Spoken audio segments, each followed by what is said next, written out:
खुशी और बड़ी सौभाग्य की बात बा जिला रोहतास हो सासाराम के पावन धरती पे बहुत कम लोग के सौभाग्य मिले गाना होने गावे के 34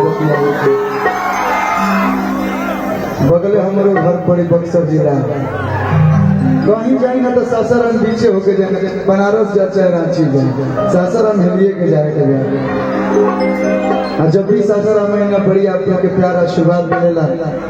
अभी अयोध्या से आपके भाई और तवज्जुद फिल्म के शूटिंग चल रहा बा कार्यक्रम के जब बात आई हम चाहत कि विजेंद्र भैया दुनिया आई है एक बार जोरदार ताली भैया खाते जोरदार ताली बजा के स्वागत कर लो।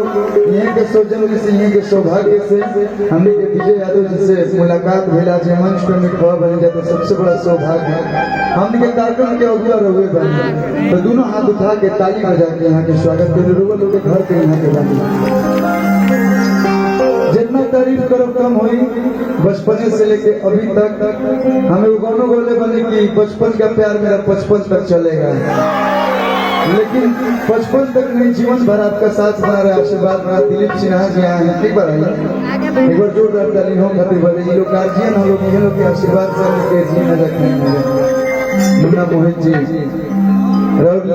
गाना लिखल ना जाने कितना लोग के सुपरस्टार बना एक बार रोवे लोग के धरती सिंहों के बारे जोरदार ताली हो खातिर बहुत बहुत धन्यवाद। जितना लोग के नाम छूटल पूरा मत माना लोग सब लोग के जैसे सादर प्रणाम।